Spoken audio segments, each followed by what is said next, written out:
Dhëndri ngriti velin e nuses për ta puthur para 300 të ftuarve. Por sytë që e pan nuk ishin sytë e gruas që donte të martohej. Ishin sytë e motrës së saj binjake. Dhe askush në atë sallë as prinderit, as dhëndri vet nuk e kuptoi çfarë kishte ndodhur, derisa ishte tepër vonë. Kjo është historia e një martese që nisi me një gënjeshtër dhe përfundoi duke shkatëruar 2 familje përgjithmonë. Në ditën që duhej të ishte më e bukur e jetës së tij, Arbeni po qëndronte përpara pasqyrës dhe po përpiqej të binte veten se emocionet që ndjente ishin thjesht nervozizëm. Kostumi i zi rrinte perfekt. Këmisha e bardhë ishte e hekurosur pas një rrudh. Ora që i kishte dhuruar babai në ditëlindjen e 25 shkëlqente në kyçin e dorës. Sot do të martohej. Pas 6 vitesh lidhje, pas qindra netësh duke folur për të ardhmen, pas planeve për shtëpinë, fëmijët dhe jetën që do të ndërtonin bashk, më në fund kishte ardhur dita. Dita e martesës me Elenën, gruaja që ai besonte se e njihte më mirë se çdo njeri tjetër. Por vetëm disa orë më vonë, Arbeni do të zbulonte se gruaja që po ecte drejt altarit nuk ishte Elena. Ishte motra e saj binjake, dhe askush në sallë nuk do ta dinte të vërtetën. Gjithçka kishte filluar 6 vjet më parë. Arbeni e kishte takuar Elenën në një kafene të vogël në qendër të qytetit. Ajo kishte hyrë duke mbajtur një libër në dorë dhe pa e kuptuar, kishte përplasur çantën me tavolinën e tij. Kafeja ishte derdhur mbi këmish. Zot, më fal, kishte thënë ajo. Arbeni kishte qeshur. Besoj se kjo është mënyra më interesante për të më përshëndetur. Ajo kishte buzëqeshur. Dhe pikërisht aty kishte nisur gjithçka. Elena ishte qetë, inteligjente dhe kishte një mënyrë të veçantë për ta bërë Arbenin të ndihej sikur bota jashtë nuk ekzistonte kur fliste me të. Por kishte diçka që ajo i kishte treguar që në takimin e dytë. Kam një motër binjake. Arbeni kishte ngritur vetullat. Binjake identike. Po. Atëherë duhet të kem shumë kujdes. Pse? Sepse mund të dashurohem me personin e gabuar. Elena kishte qeshur. Mos u shqetëso. Do ta dallosh me një herë. Arbeni nuk e kishte kuptuar atëherë sa e rëndësishme do të bëhej ajo fjali. Motra e saj quhej Emma. Në fillim, Arbeni e kishte parë vetëm në fotografi. Elena dhe Emma dukeshin pothuajse identike. I njëjti fytyrë, të njëjtët sy, të njëjtat flokë, e njëjta buzëqeshje. Por karakteret e tyre ishin krejtësisht të ndryshme. Elena ishte e qetë. Emma ishte impulsive. Elena mendonte para se të fliste. Emma fliste para se të mendonte. Elena e donte jetën e rregullt. Emma jetonte sikur çdo ditë ishte dita e fundit. Jemi si nata dhe dita, i kishte thënë Elena një herë. Por dukeni njësoj. Vetëm nga jashtë. Arbeni nuk e kishte marrë shumë seriozisht. Me kalimin e viteve, ai ishte mësuar t'i dallonte. Elena kishte një shenjë të vogël në dorën e majt, pranë gishtit të madh. Një mbres nga fëmijëria. Emma nuk e kishte. Elena mbante gjithmonë një varse të holl argjendi, të trashëguar nga gjyshja. Emma nuk mbante kurrë bijuteri. Dhe mbi të gjitha, Arbeni e njihte zërin e saj. Mënyrën si qeshte. Mënyrën si i thoshte emrin. Mënyrën si shtrëngonte dorën. Të paktën kështu mendonte. 3 muaj para dasmës, gjithçka kishte ndryshuar. Elena kishte filluar të sillej çuditshëm. Fillimisht, Arbeni mendoi se ishte stresi i përgatitjeve, por pastaj ajo filloi të anulonte takimet. Nuk i përgjigjej telefonit. Disa herë zhdukej për orë të tëra. Kur Arbeni e pyeste se çfarë kishte, ajo përgjigjej. Asgjë. Elena, të njoh. Jam thjesht e lodhur. Ka diçka tjetër. Jo, por sytë e saj tregonin diçka tjetër. Një mbrëmje, Arbeni e gjeti duke qarë. Ajo ishte ulur në dysheme pranë shtratit. Çfarë ndodhi? Elena fshiu lotët. Asgjë. Po qanë. Jam e lodhur. Elena. Ajo ngriti kokën dhe e pa drejt në sy. Për disa sekonda nuk foli. Pastaj tha. Nëse një ditë do të më humbasësh, a do të më kërkosh? Arbeni mbeti i habitur. Çfarë pyetje është kjo? Vetëm përgjigju. Sigurisht që do të kërkoja. Edhe nëse të gjithë do të thoshin se nuk duhet. Po. Edhe nëse do të mendoje se të kam tradhtuar. Arbeni u ngrys. Pse po më pyet këto? Elena u ngrit dhe e përqafoi. Sepse të dua. Ai nuk e kuptoi. Por atë natë për herë të parë ndjeu frikë. Jo frikën e humbjes së martesës. frikën se Elena po përgatitej t'i tregonte diçka që do t'ua ndryshonte jetën.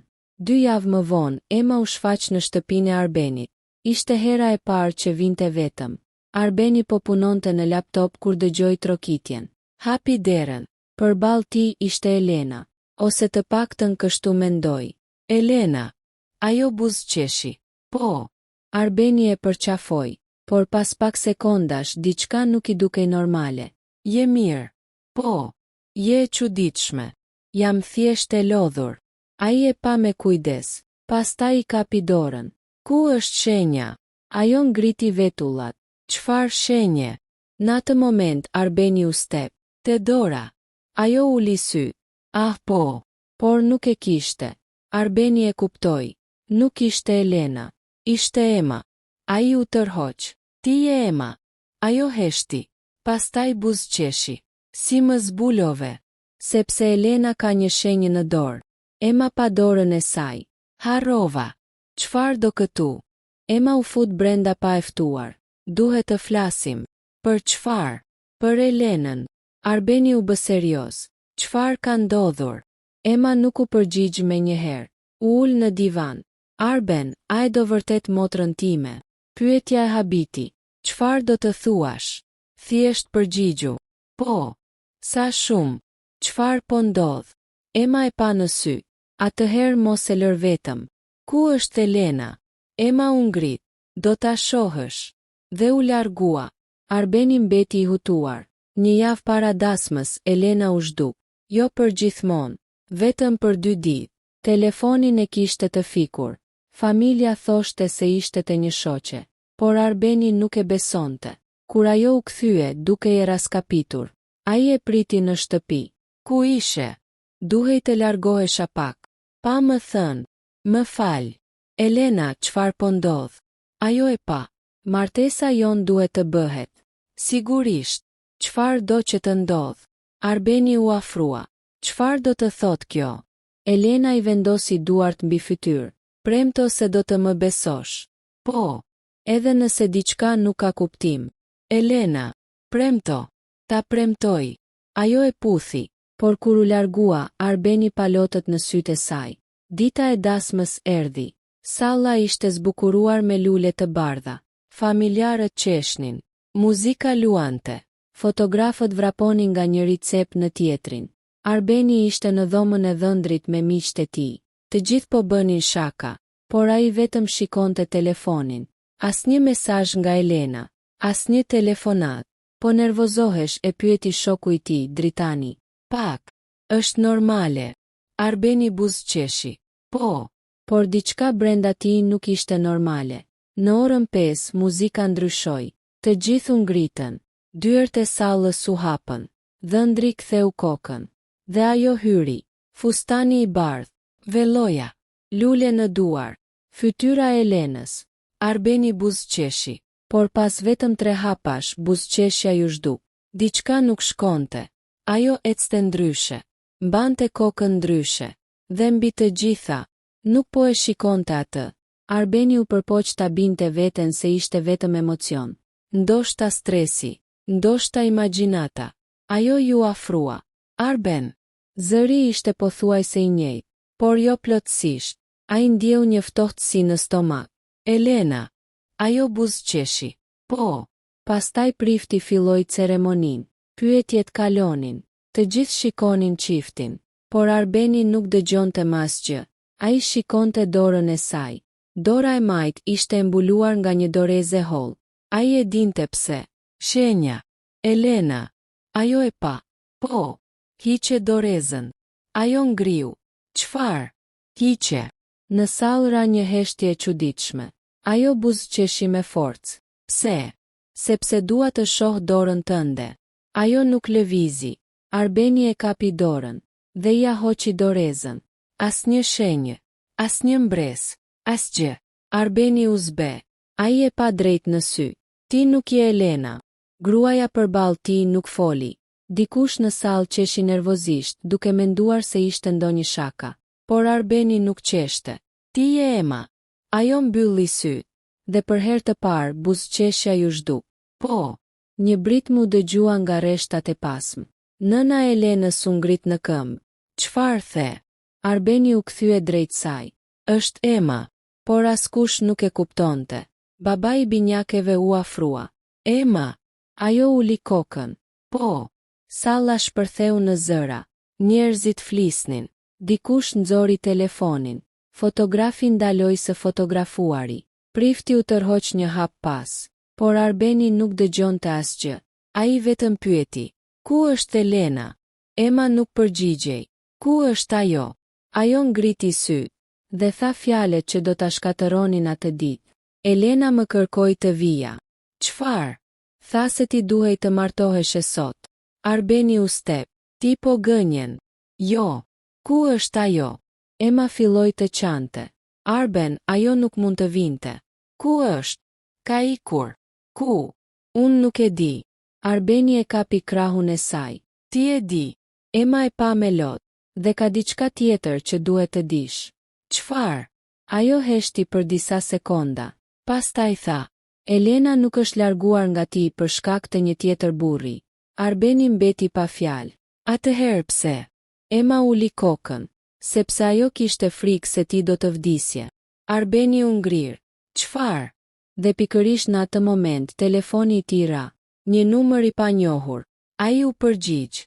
Në anën tjetër dëgjoi një zë të dobët. Zërin e Elenës. Arben. Ai mbylli syt. Ku je? Duhet të më dëgjosh me kujdes. Ku je? Martesa nuk ishte ajo që mendove. Çfarë do të thuash? Unë nuk të lash. Atëherë pse dërgove Emën? Një heshtje. Pastaj Elena tha. Sepse dikush po përpiqet të vras. Telefonata u ndërpre. Arbeni mbeti me telefonin në dorë. Ema po qante. Dhe për herë të parë, ai kuptoi se dasma nuk kishte qenë kur një martesë. Kishte qenë një kurth. Por pyetja më e madhe ishte, kush donte ta vriste Arbenin, dhe pse Elena kishte qenë e gatshme të sakrifikonte motrën e saj për ta shpëtuar. Përgjigja do të fshihej pas një sekreti që dy binjaket e kishin mbajtur për më shumë se 20 vjet. Nusja e zëvendësuar. Arbeni qëndronte në mes të sallës së dasmës, me telefonin ende në dorë. Nuk mund të lëvizte, nuk mund të fliste. Fjalët e Elenës vazhdonin t'i jehonin në mendje. Dikush po përpiqet të vras. Dhe pastaj heshtje. Telefonata ishte ndërprer. Telefonojeni përsëri, bërtiti Arbeni. Ai provoi numrin. 1 herë, 2 herë, 5 herë. Asgjë. Numri ishte fikur. Në sallë të ftuarit nuk dinin çfarë të bënin. Disa kishin dalë jashtë, të tjerë po filmonin gjithçka me telefonat e tyre. Nëna e Elenës po qante. Babai i saj qëndronte i ngrirë. Ndërsa Ema ishte ulur në një karrige me fytyrën në duar. Arbeni ju afrua. Ti do të më tregosh gjithçka. Ema ngriti kokën. Po. Jo më gënjeshtra. Po. Ku është Elena? Nuk e di. Çfarë do të thot nuk e di. Herën e fundit që e pash ishte mbrëm. Ku? Në apartamentin e saj. Çfarë ndodhi? Ema heshti. Arbeni e kapi nga shpatullat. Ema, motra jote sapo më tha se dikush po përpiqet të më vras. Ti erdhe në dasmën time në vend të saj. Tani do të më tregosh gjithçka. Ema mori frym thellë. Elena më telefonoi mbrëm rreth orës 11. Çfarë të tha? Më tha të shkoja menjëherë tek ajo. Shkove? Po. Dhe e gjeta duke paketuar disa gjëra. Çfarë gjërash? Dokumente. Një laptop, disa fotografi dhe një kuti të vjetër. Çfarë kishte në kuti? Ema uli syt. Fotografi të prindërve tan. Arbeni u habi. Çfarë lidhje kanë prindërit tuaj? Nuk e di. Duhet ta dish. Jo, Arben, nuk e di. Ai u largua 2 hapa. Çfarë ndodhi më pas? E pyeta pse po largohej. Çfarë tha? Tha se kishte bërë një gabim. Çfarë gabimi? Tha se nuk duhej të kishte përfshirë kur. Arbeni ndjeu një therrje në gjoks. Çfarë do të thot? Pastaj më dha një zarf. Ku është? Ema nxori një zarf të bardhë nga çanta. Ma tha ta hap vetëm nëse diçka i ndodhte asaj. Arbeni e mori. Në pjesën e përparme ishte shkruar vetëm një emër. Arbe. Duart i dridheshin. Ai e hapi. Brenda ishte një fotografi. Një fotografi e vjetër. Arbeni e pa. Ishte babai I tij. Pranë tij ishin 2 burra të tjerë. Dhe në sfond duke një ndërtesë që Arbeni e njihte shumë mirë. Shtëpia e vjetër e gjyshit të tij. Ku e gjeti këtë? E kishte Elena. Kur? Nuk e di. Arbeni ktheu fotografinë. Në anën e pasme kishte një datë. 17 tetor 2004. Ai u step. 2004. Ishte viti kur babai I tij kishte vdekur. Çfarë po kërkonte Elena? Emma nuk foli. Çfarë po kërkonte? Ajo u përgjigj. Të vërtetën. Arbeni nuk mund të qëndronte më në sallën e dasmës. U largua. Emma e ndoqi. Jashtë, shiu kishte filluar të binte. Makina e Arbenit ishte parkuar pranë hyrjes. Ai hapi derën. Ngjitu. Ku po shkojmë? Te shtëpia e gjyshit tim. Emma u fut në makinë. Arbeni ndezi motorin. Për disa minuta nuk foli askush. Pastaj Emma tha. Arben. Çfarë? Ka diçka që nuk ta kam thënë. Çfarë? Unë dhe Elena nuk jemi rritur vetëm me prindërit tanë. Arbeni e pa shkurt. Çfarë do të thuash? Kur ishim të vogla, kemi jetuar për disa vite me gjyshen. Pse? Nuk e di. Si nuk e di? Prindërit tanë nuk flisnin kur për atë periudhë. Po Elena. Elena e dinte më shumë. Arbeni shtrëngoi timonin. Çfarë dinte? Kur ishim rreth 10 vjeç, Elena gjeti një kuti në bodrum. Çfarë kishte? Dokumente. Çfarë dokumentesh? Emra. Emra kujt? Emma heshti. Emra njerëzish që kishin punuar me baban tënd. Arbeni frenoi menjëherë. Makina u ndal në rrugë. Babai im. Po. Si e dinte Elena emrin e babait tim? Sepse ishte në dokumente. Arbeni e pa me mosbesim. Prindërit tanë e njihnin baban tim. Emma uli kokën. Po. Kjo ishte goditja e dytë. Për gjithë jetën, Arbeni kishte menduar se familjet e tyre ishin takuar vetëm rastësisht. Por tani gjithçka dukej ndryshe. Si vdiq babai im? Ti e di? Jo. Di atë që më kanë treguar. Aksident automobilistik. Po. Por nuk ishte aksident. Arbeni ndjeu se gjaku po I largohej nga fytyra. Kush ta tha? Elena. Kur? Para 3 muajsh. Çfarë të tha? Tha se babai yt ishte vrar. Arbeni nuk fliste. Shiu godiste xhamin. Pas disa sekondash, ai ndezi përsëri makinën. Shtëpia e gjyshit të Arbenit ndodhej në periferi të qytetit. Ishte një shtëpi e vjetër, pothuajse e braktisur. Ai kishte kaluar shumë vera aty kur ishte fëmijë. Kur zbriti nga makina, ndjeu një kujtim të vjetër. Era e lagësht. O borri.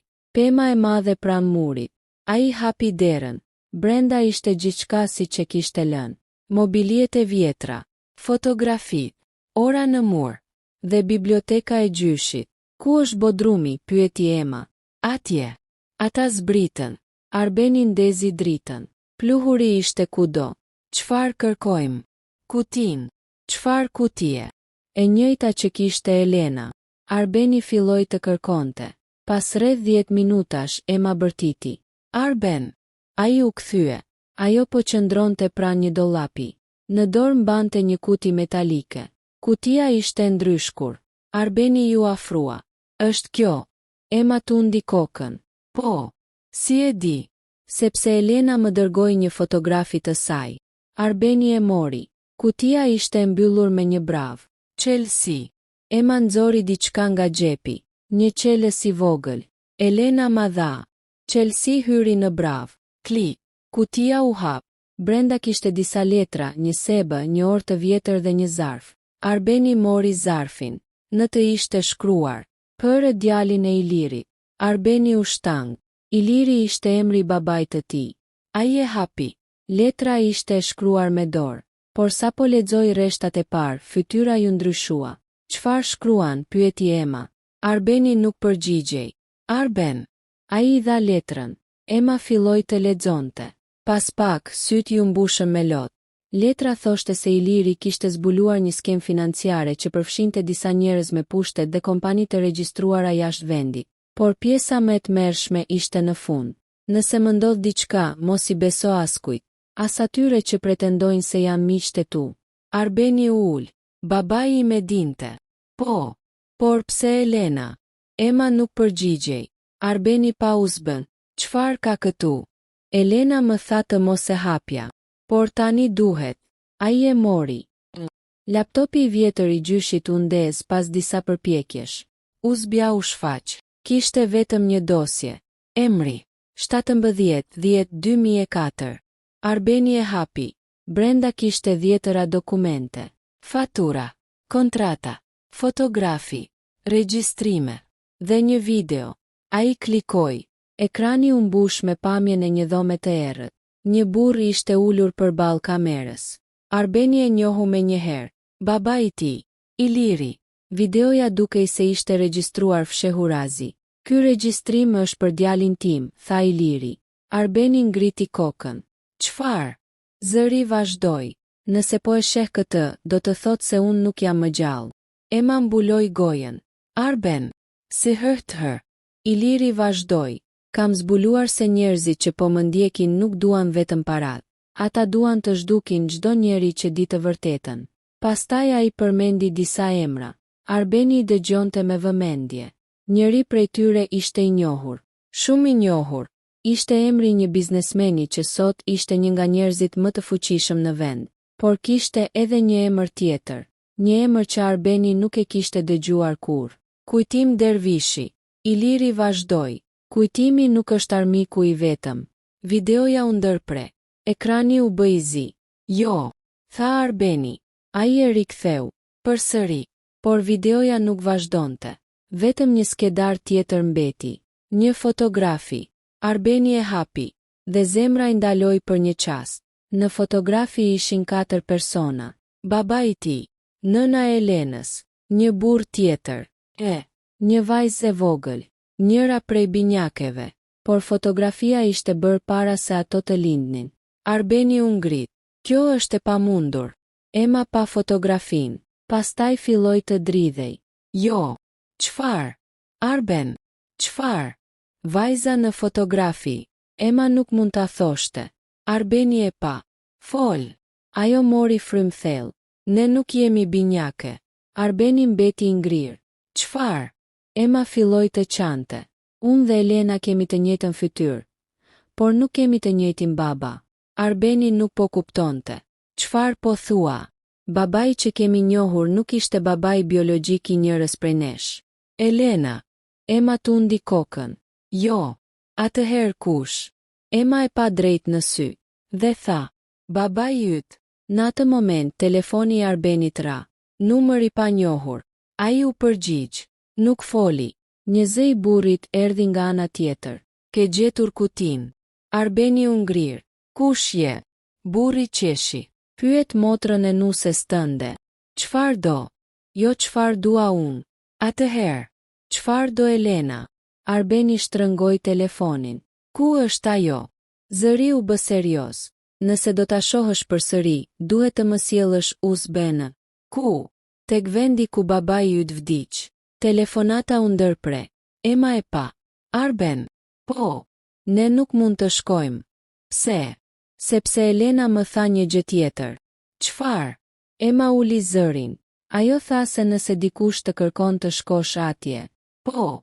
Do të thotë se ai person e di që ti je djali I Ilirit. Arbeni pa ekranin. Pastaj USB. Pastaj fotografin. Dhe për herë të parë filloi të dyshonte edhe tek vetë Elena. Sepse nëse ajo e kishte ditur gjithë këtë prej muajsh. Pse kishte pranuar të martohej me të? Dhe mbi të gjitha. Pse kishte zgjedhur pikërisht ditën e dasmës për ta zëvendësuar vetëm me motrën binjake? Arbeni qëndroi pa lëvizur për disa sekonda. Fjalët e Emës vazhdonin t'i jehonin në mendje. Ne nuk jemi binjake të vërteta, por kjo nuk ishte pjesa më e tmerrshme. Pjesa më e tmerrshme ishte ajo që ajo kishte thënë më pas. Njëra prej nesh është vajza e babait tënd. Arbeni e pa Emën. Po më thua se njëra prej jush është motra ime. Ema uli kokën. Po. Cila? Ajo filloi të qante. Unë. Arbeni u tërhoq. Për një moment nuk mundi të merrte frymë. Ti. Po. Si është e mundur? Sepse babai yt kishte një lidhje me nënën time shumë vite para se të martohej me nënën tënde. Arbeni nuk dinte çfarë të thoshte. Gjithë jeta e tij po shembej brenda pak minutash. Babai që kishte idealizuar. Familja e Elenës. Marrëdhënia me Elenën. Dhe tani Ema, motra e tij.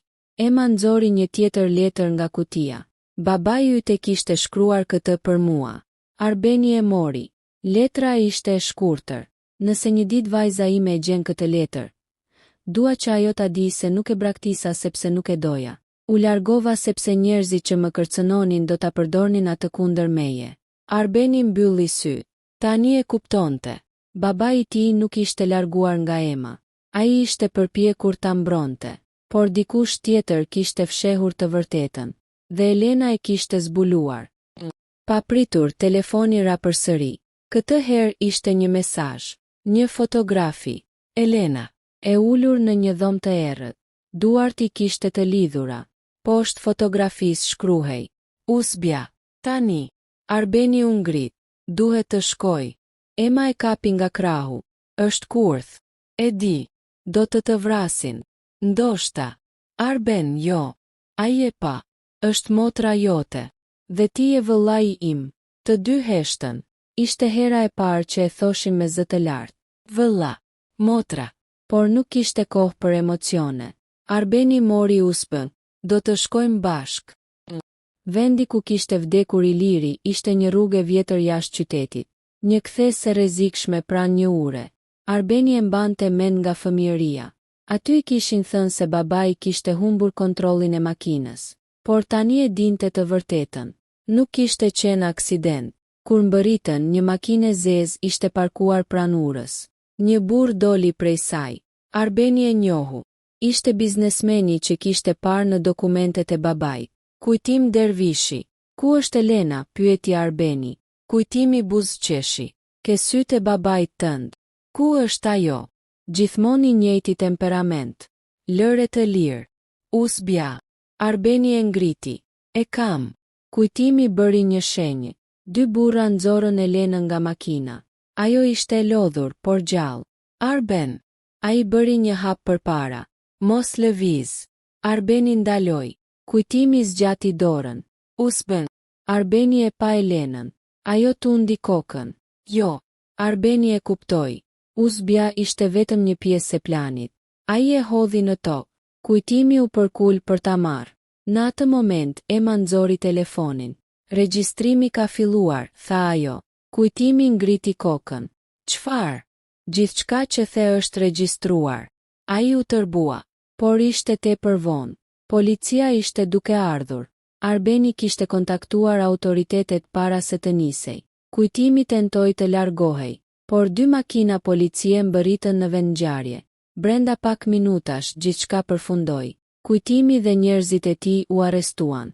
Elena u lirua. Ajo vrapoi drejt Arbenit, por ndaloi disa hapa larg. Arben. Ai e pa. Pse? Elena filloi të qante. Pse më zëvendësove? Sepse e dija që po të martohesha me ty atë ditë, do të vrisnin. Pse nuk më tregove? Sepse ata po të vëzhgonin, dhe më bëre të mendoja se më kishe tradhtuar. E di. Ema rrezikoi jetën e saj. E di. Arbeni heshti. Pastaj e pyeti. Kur e zbulove? 6 muaj më parë. Dhe ti e dije që Ema ishte vajza e babait tim. Po. Pse nuk ma the? Sepse babai yt kishte lënë një amanet. Çfarë amaneti? Elena u afrua. Që Ema të mos e merrte vesh kur të vërtetën derisa të ishte e sigurt. Arbeni pa Emën. Ajo qëndronte pak më larg. Po tani. Elena buzëqeshi me lot. Tani ajo e di. Muaj më vonë gjithçka ndryshoi. Kujtimi Dervishi u përball me akuza të shumta. Dokumentet e gjetura në kutinë e vjetër zbuluan një rrjet të madh korrupsioni dhe manipulimi financiar. Por për Arbenin, ajo që kishte më shumë rëndësi ishte familja. Ai kishte gjetur një motër. Ema kishte gjetur një vëlla. Dhe Elena kishte shpëtuar njeriun që donte. Megjithatë, martesa nuk u zhvillua atë ditë. Arbeni dhe Elena vendosën të prisnin. Ata kishin nevojë për kohë. Një vit më vonë, në një ceremoni të vogël, vetëm me familjarët më të afërt, Elena dhe Arbeni u martuan. Pa kamera, pa qindra të ftuar, pa sekrete. Para se të hynte në ceremoni, Elena u kthye nga Arbeni. Je i sigurt? A I buzëqeshi. Po, edhe tani që e di gjithçka. Sidomos tani. Ajo I mori dorën. Dhe këtë herë, Arbeni nuk ishte nevojë të kontrollonte shenjën në dorën e saj. Ai e njihte, jo nga fytyra, jo nga zëri, por nga zemra. Disa javë pas martesës, Arbeni shkoi vetëm në varrin e babait. Vendosi një lule mbi gur. E gjeta, tha ai, e gjeta të vërtetën. Pastaj heshti, dhe gjeta edhe motrën time. Era lëvizi lehtë pemët. Arbeni buzëqeshi. Për vite kishte menduar se babai I tij kishte vdekur duke lënë pas vetëm dhimbje. Por tani e kuptonte. Ai kishte lënë pas një sekret që kishte ndarë dy familje, por që në fund kishte bashkuar dy njerëz që nuk e dinin se ishin vëlla e motër. Dhe ndoshta kjo ishte ironia më e madhe e gjithë historisë. Ditën kur Arbeni mendoi se kishte humbur gruan e jetës së tij, ai zbuloi një familje që nuk e dinte se e kishte. Ditën kur mendoi se nusja e kishte tradhtuar, zbuloi se ajo kishte sakrifikuar gjithçka për ta shpëtuar. Dhe ditën që mendoi se dasma e tij ishte kthyer në katastrofë, kuptoi se ajo kishte qenë vetëm fillimi I së vërtetës.